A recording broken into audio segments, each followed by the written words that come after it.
Good morning and welcome. I'm just going to invite people onto the panel. Mr. Vohra,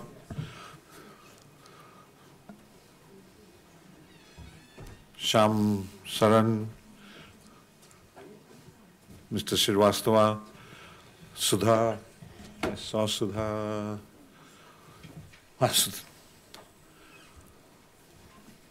Sonam Tobgay from the Bhutan Embassy,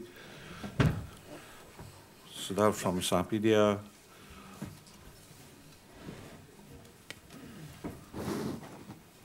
and I think now I can sit down. I'll hand over to Mr. Vohra and Shyam.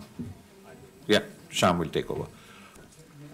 Good morning to all of you.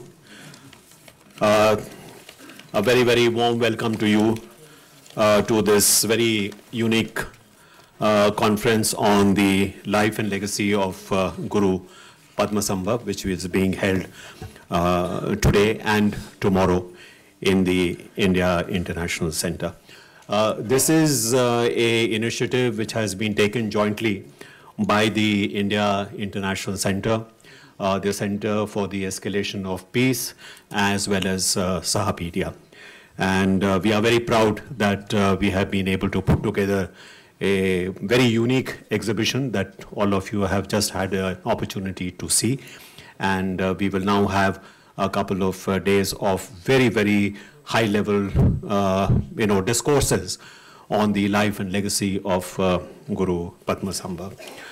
I am particularly grateful to the president of the India International Center, Mr. Vohra, for kindly agreeing to both inaugurate the exhibition and now to inaugurate the conference itself.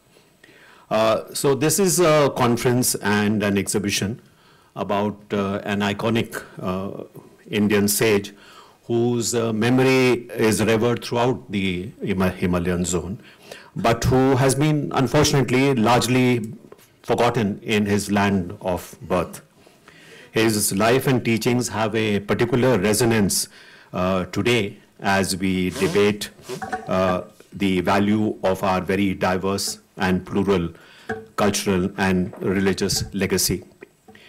Guru Padmasambhava was unique in adapting his teachings to the cultural milieu of the different Himalayan kingdoms and localities where he preached. The Buddhism associated with him is remarkably accommodative and draws upon the local traditions and beliefs he encountered in his extensive travels in the Himalayan zone and Tibet. And the exhibition, of course, which you have seen is contains some of the rarest of the rare items, particularly some of the old thangkas which are on display are being actually being put on display for the very first time anywhere in the world. We have also been very fortunate in having the very signal contribution of people who have not only helped us in having a conference which has some of the most outstanding speakers from all over the world. People who are very accomplished, who are very respected for their knowledge and for their wisdom, particularly in respect of the religious teachings and the traditions associated with Guru Padmasambhava. I would like to particularly thank Mr. Dev Mukherjee, my colleague from the Foreign Service, who is also a very accomplished photographer. So many of the photographs which you see in the exhibition have been contributed by him. I would also like to make a special reference and thanks to Amitabh Mathur, another very close friend, who has spared no effort to try and not only get some of the very rare thangkas which you saw on display, but also help us in assembling such a remarkable set of scholars who will be taking part in the conference. As I said, this conference is really a effort which has been put together by the Center for Escalation of Peace, whose head is Mr. Arun Kapur, Sahapedia, led by Sudha Gopalakrishnan, and of course the India International Center. And I would like to thank each one of them, and more particularly the teams associated with them, who have worked night and day to make this occasion possible. Let me also take this occasion before I conclude to just convey our very deep gratitude to His Majesty the King of Bhutan and Her Majesty the Queen of Bhutan, who have taken a very personal interest in this particular event. And many of the thangkas which you saw upstairs, these have all been contributed thanks to the generosity of His Majesty and Her Majesty the Queen. And I would also like to thank all the various organizations which have helped us in putting together this particular conference. We have the Tibet Center in Delhi, the Sharabling Monastery in Palampur, and of course the Tibet Institute in Dharamsala, who have helped us not only find some of the best speakers, but also contribute to many of the objadas that you have seen. So a very deep gratitude is due to them from all of us. So let me now conclude. I will be chairing this session, and of course, as we go along, we will have the different sessions, which I think you have the brochure, which gives you the details of all the sessions which are there. Thank you once again for your attention. Thank you. May I now call on the Charge d'Affaires of the Bhutan Embassy, Mr. Sonam Tobgay, to give his initial remarks, please. Thank you, sir.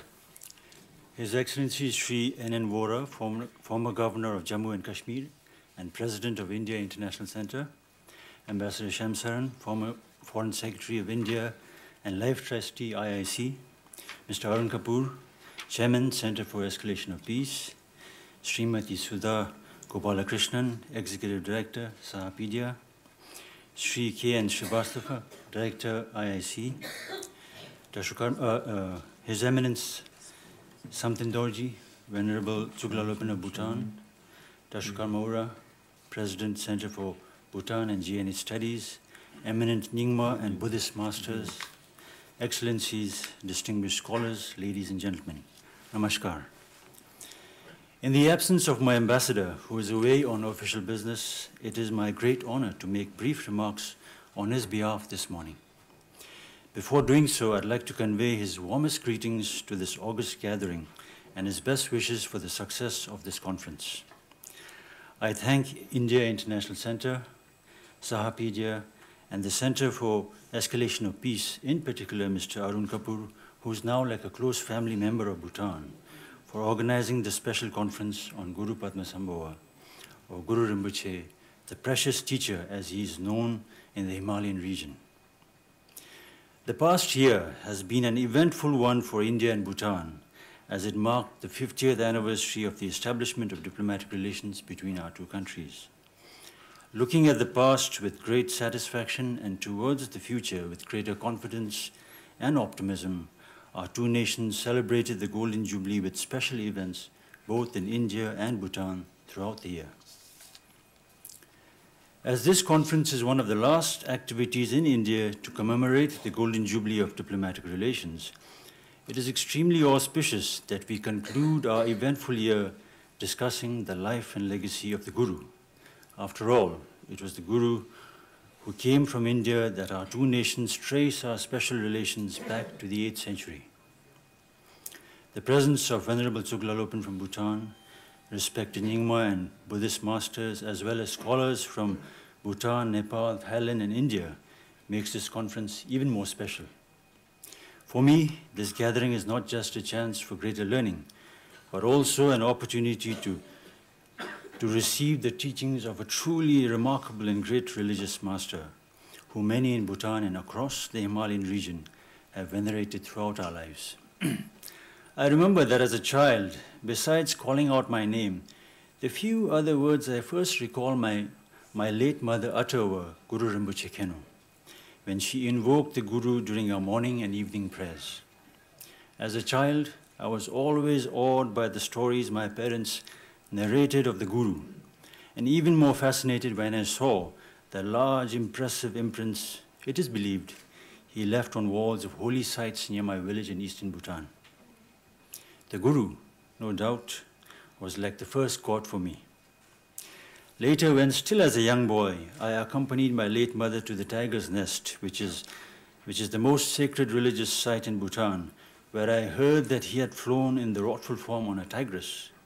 It confirmed the status of the Guru as a superhero for me.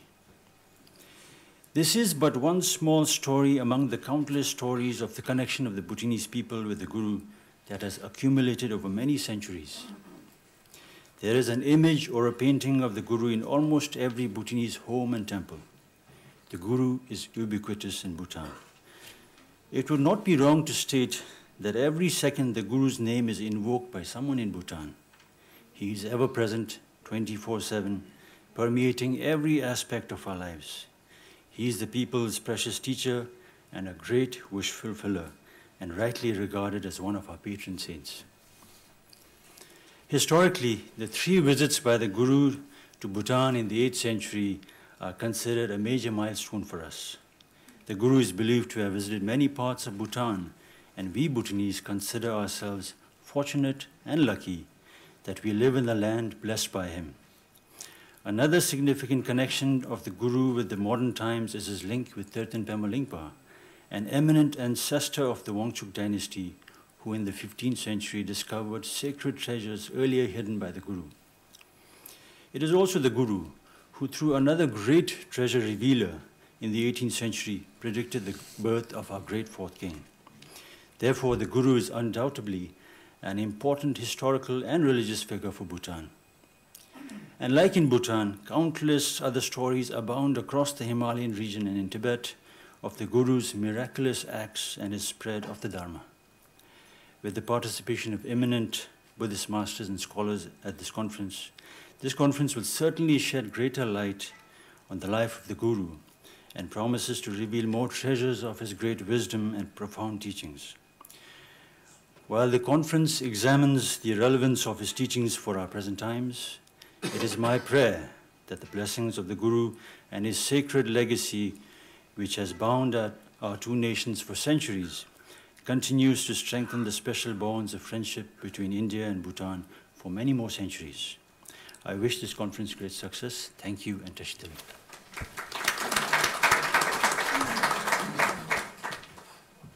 Thank you very much, Sonam Tobgay, for your remarks, particularly your own personal link with the whole tradition of Guru Padmasambhava.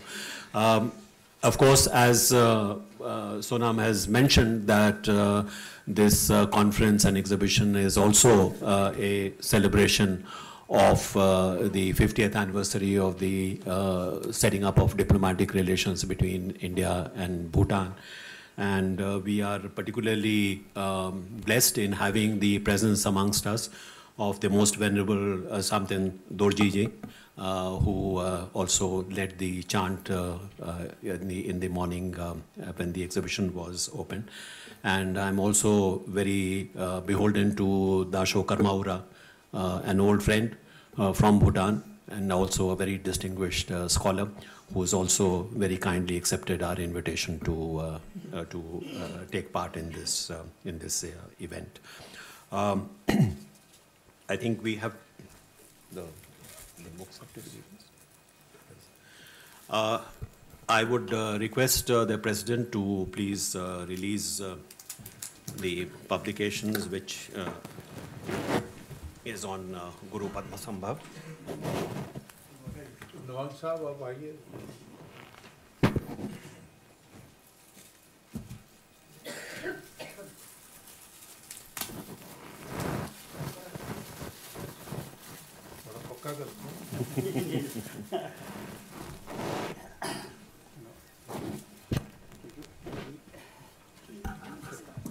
So this is a special edition of the Ladakh review, which is a publication of the Center for Research on Ladakh.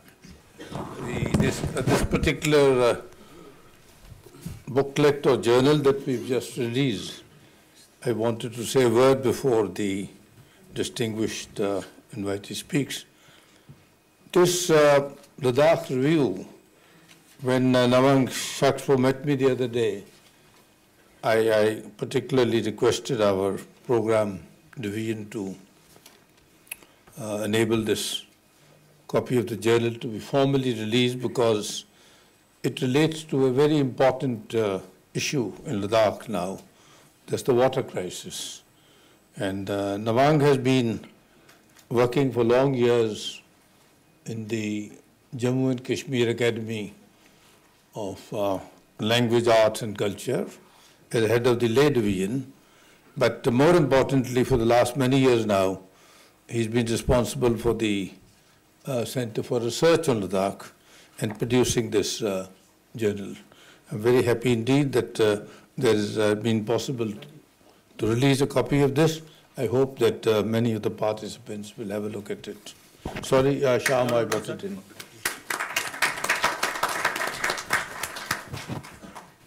It is my pleasure now to invite Shri Arun Kapur, who is chairman of the Center for Escalation of Peace, to please deliver his remarks. Good morning, everybody, especially my friends on the table here. And I'm just here to say thank you because this is a long conference in the making. And I remember Shyam bringing it up, can we do this conference again? And without hesitation, we came on and Sahapedia came along and, with Shyam's strong, if anybody's worked with Shyam, they'll know how meticulous it is. We've had long meetings where he's gone over every comma. Till this morning, he was saying that this particular word should be changed, and at 8 o'clock in the morning, there was a whole lot of people changing things.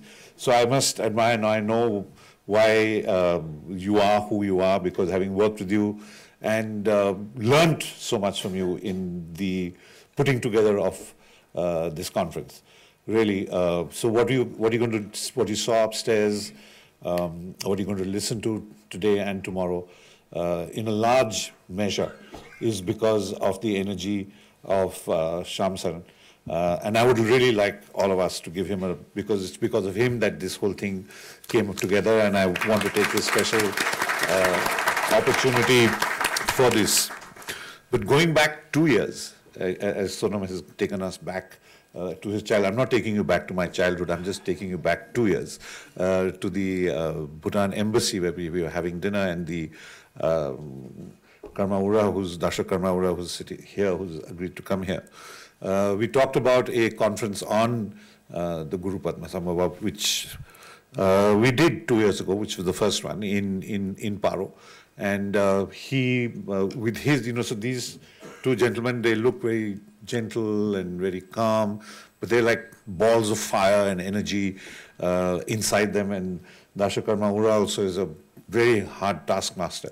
And he also put together the conference, we all put together the conference in Paro 2 years ago, and we got people from many places. So this is like the second one happening, but this has gone to a kind of a different level. The exhibition that you see upstairs is just like Shyam mentioned, has taken a lot of effort to put together, and it's quite a unique collection actually. As you enter, you see the altar which has been put together by the monks from Bhutan, but the image that you see at the back is from Tibet. So even in this aspect of putting together the juxtaposition of the various aspects of the Guru from his travels is what the exhibition is trying to put together and show. We've also managed to get some wonderful people. I got Sudha Gopalakrishnan, who agreed to come. We have Karma Funso, who's very elusive to get. There was a conference in Oxford which he didn't go to because he didn't have the time, but he agreed to come here. So it's quite connection, and people from Geshe Lakdola, who's not here, unfortunately. So there are lots of people to say thank you to putting it together. So why were we so for my connection with the Guru, I'll just take 2 seconds to say to you, because I only heard about him after I went to Bhutan about maybe 10 years ago. He's not part of my growing up figure.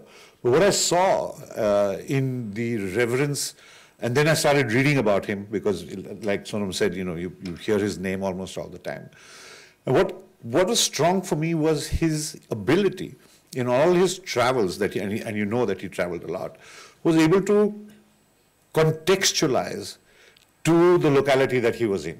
The local contextualization that he was able to do, I think that is fascinating. And that's, for me, is so relevant to today, to the world that we live in at the moment, where he was able to get into somebody's skin, get to understand their culture and bring something common to them and move on, right? Leaving behind something strong and very powerful, but enabling them to retain their identity, right? That is what we have to accept somebody's identity, not as a confrontation, but as a meeting point. So if you look across his travels, the places that he went to, where he came from and where all he went to, that for me became a very important, and what makes it relevant, and why should we have a conference on Guru Padmasambhava at this point in time, somebody who lived in the 8th century, because I think he's very contemporary. It's somebody, his way of thinking, his way of working is something that we need now, and we need to think about it really in what's happening around us. To be able to look at you, yourself, your culture, understand your own particularities, and also accept the blending, the nice meeting between the cultures, but keeping on to your own identity. And that, I think, was the most important thing that I felt about the Guru, his ability to locally contextualize whatever he brought and still leave behind a very strong understanding of Buddhism in his way. So I hope that today's conference, today and tomorrow, and hopefully with Shyam and Dr. Karmaura leading the way, we should have, another 2 years from now, another conference on Guru. So just, keep this going and bring it into our way of thinking, and bring youngsters also in. We are hoping that more people will read about the Guru, understand what he did, where he was from, what is his relevance to us today. And Shyam, I would like to hear talk about Tony Amitabh Mathur, who has also helped us put together a huge list of amazing speakers who you're going to listen to starting today. So if you listen to them, and they're practitioners, not just academic, but actually practitioners who are here, and then take from what we get from the conference into our lives and to the people in the work that we do, to locally contextualize, to help make it more relevant. So thank you very much for being here, and want to say thank you to Sudha and her team, who worked very strongly, and there's Thuptan and Nikita and everybody who's also worked from the Center for the Escalation, and Choki. And of course, I understand from why India International Center is such a vibrant place, because I've got to work with the people behind the scenes. And they are something else. This morning, just taking one last minute, we had the diyas, and Kanditli is somewhere here. So we decided to, she's sitting at the back. We had those 3 candles that we were going to light, and then there was another brass one. So we just said, we need that brass one. And she said, yeah, it's in the store. We keep these things ready at any point of time. So that's how the India International Center functions, and the director and the president and the life trustees are sitting on the board. So therefore you can see that this is really your show. We were just came together to make your show happen. And thank you very much, all of you, for being here. And hopefully the next 2 days are going to be quite exciting. I'm really looking forward to listening and learning a lot from the speakers going forward. So thank you once again for all being here. Thank you very much. Thank you very much, Arun, for your very moving remarks and also for being so generous in your praise. But let me say that this event is really a result of teamwork and the blessings of Guru Padmasambhava himself. Let me just recall that my own familiarity with the whole tradition of Guru Padmasambhava began in 1984 when I had the occasion to visit Tibet while I was serving in the embassy in Beijing. And I was going to the very famous monastery of Samiha, which was in fact set up by Guru Padmasambhava himself. It was the first monastery which was set up in Tibet. And when you take the ferry across the river and you land on the other side, and there is a long trek to the Samiha Monastery. And that entire journey that I made, this was the path taken by the Guru himself when he went to Samiha. And this route is supposed to be one of the most hallowed, revered routes in Tibet. And you would have pilgrims who would be prostrating themselves the entire distance from the bank of the river to the monastery itself. And the monastery itself is stuff of legend. And so that was my introduction to the whole tradition of Guru Padmasambhava and how much he was revered as a teacher in Tibet. As I said in my opening remarks, it's strange that we in India do not have much knowledge about this, one of the greatest sages of India. Thank you again, Arun, for your remarks. And may I now ask Sudha to please make a presentation. Good morning to everyone. It's a great privilege for Sahapedia, this open online encyclopedia of Indian arts, culture and heritage, to collaborate with the India International Center and the Center for Escalation of Peace to bring together this unique event commemorating the great sage Guru Padmasambhava, who is also revered as the second Buddha. He is revered as a source of all knowledge and all spirituality, and his great legacy extends over texts and practices, traditions, sites, and iconographies, arts, and the whole range of different disciplines, which all are going to be, I think, discussed in the next 2 days. And it's also one of the greatest events that might happen in India, I think, or so far that has happened in India on Padmasambhava. It also, I like Mr. Shyam Saran said, I think India is the birthplace of Guru Padmasambhava, but we do not have that much of knowledge yet in India, and we would like to take this forward, all of us together. I think after this event and during this event, we would like to know more about him and take this, and also what he represents, we would like to take it forward in the future. And to that journey, I would request everybody to be present here during the entire 2 days, and I myself look forward to doing that. Thank you so much.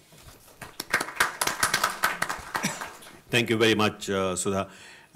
May I now humbly request the President of the India International Center to please give his opening remarks and also inaugurate this conference. Thank you, sir. Good morning, ladies and gentlemen, and all the important personalities on the dais. And one of the folders we put up in the corridor and downstairs refers to 50 years of celebrating 50 years of Indo-Bhutanese relations. I was asking Mr. Shyam Saran what these 50 years refer to, and he mentioned that this refers to the formalization of diplomatic relations between India and Bhutan. I mentioned this because I had the privilege of visiting Bhutan much before the diplomatic relations were established formally, soon after the Sino-Indian conflict. And there were reasons for some of us visiting Bhutan. And I had a very, very historic visit in terms of not only visiting Bhutan for the first time, having the privilege of calling on His Majesty and other senior functionaries, but also visiting the various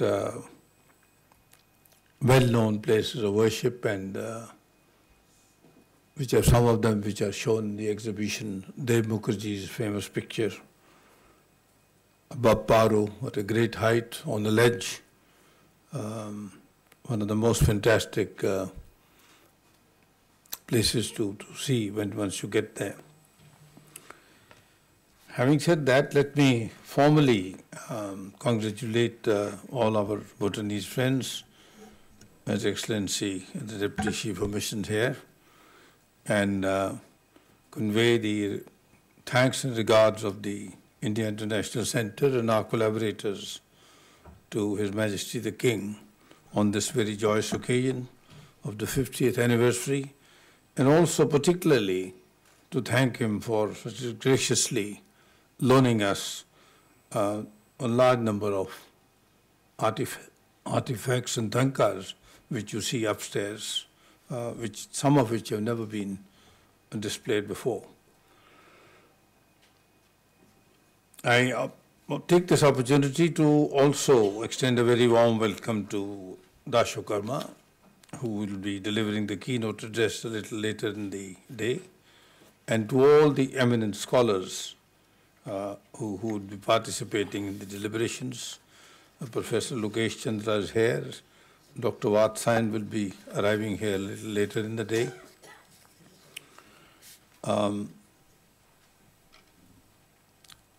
I don't know whether it's worth mentioning, but I have been 10 years in Kashmir, and therefore had enormous opportunities of visiting Ladakh several times a year. Guru Padmasambhava is perhaps, if I'm not wrong, much better known in our country as Guru Rinpoche. We have monasteries all over, not only Ladakh, but elsewhere, in the entire Himalayan belt. And as the Deputy Chief of Mission rightly mentioned, recalling his own childhood, that his mother would, first thing in the morning,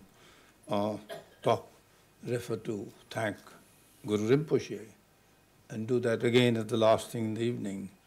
Guru Rinpoche is literally the patron saint of Bhutan, and I think very little happens in Bhutan without the blessings of the Guru. I don't need to go into details, but I would say very briefly that referred to as the second Buddha. The Guru was born in the 8th century in Swat, which is a beautiful valley now in Pakistan. He traveled across the Himalayas and Tibet to spread the teaching of Buddhism, particularly the tantric rituals and the philosophy of Vajrayana Buddhism, in a vast region which today comprises several modern countries. During the course of his education at the Nalanda University, he was associated with the Santarikshta, which spread far and wide later on. In Bhutan, the Guru has left a strong imprint. Many of us here today would have heard about the tiger's nest which I just referred to, which is a picture upstairs by Dev Mukherjee, Takstang, which is located high above Paru, where he meditated, and Bumthang, where he subdued a powerful deity. As Shyam Saran just mentioned, the IIC, along with the Center for Escalation of Peace and Sahapedia, have collaborated to bring about this important conference to celebrate the genius of this brilliant teacher and philosopher. It is gratifying that several very distinguished scholars from India and practitioners from across the Himalayan region shall be participating in the discussions at this conference. Needless to say, the Guru's extensive travels and teachings across Tibet, Nepal, Bhutan, and the entire Himalayas comprise an important theme of this conference.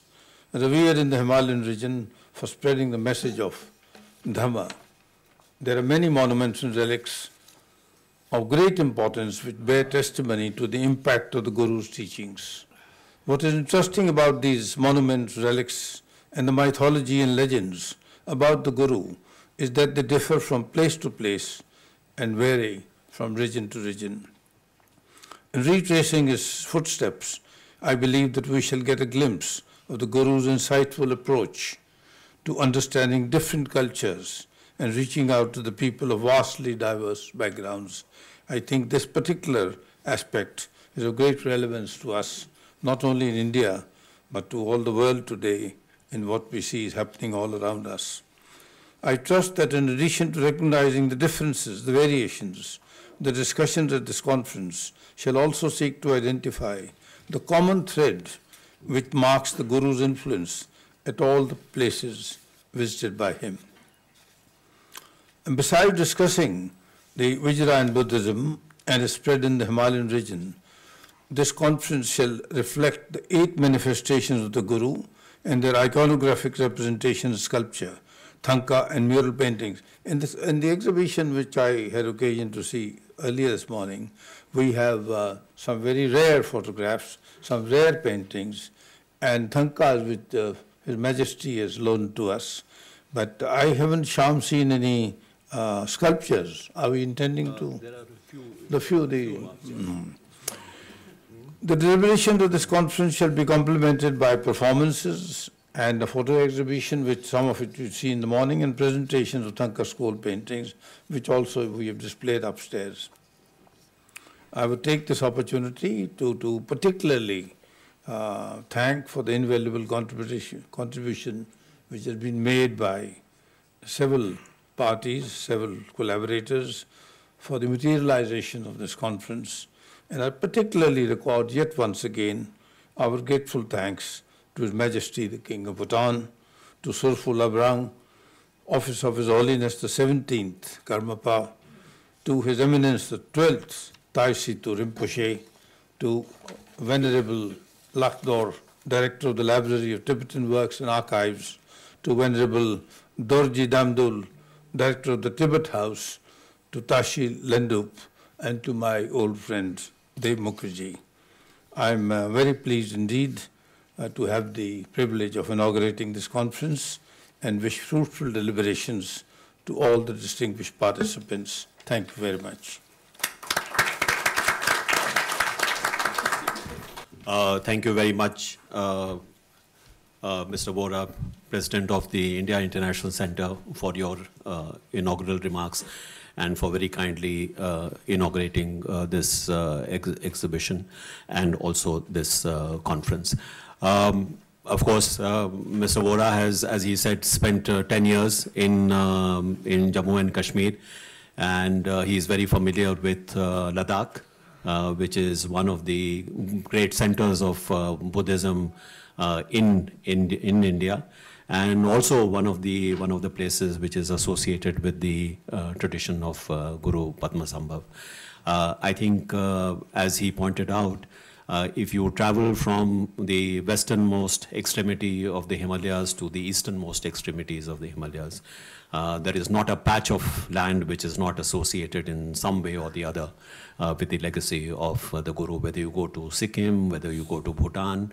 Mr. Vohra mentioned Bumthang in Bhutan. These are all very vibrant centers of a living tradition of Guru Padmasambhava. And one of the great things that we are anticipating is really there are so many different aspects of this legacy, not only the art and iconography associated with Guru Padmasambhava, but also the philosophy that he represents.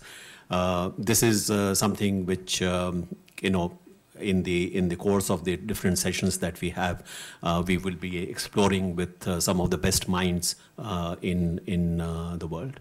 So thank you very much, sir, for inaugurating the exhibition and the conference itself. And I will now call upon Director Mr. Srivastav to kindly deliver the vote of thanks. President of India International Center, Honorable Shri N.N. Vohra,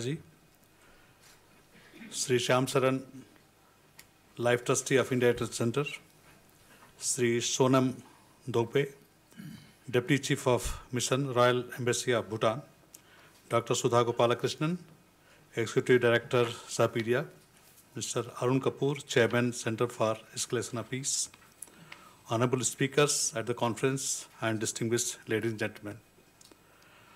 I'm sure the 2 days conference is going to make us understand the legacy and life of Guru Padmasambhava much better.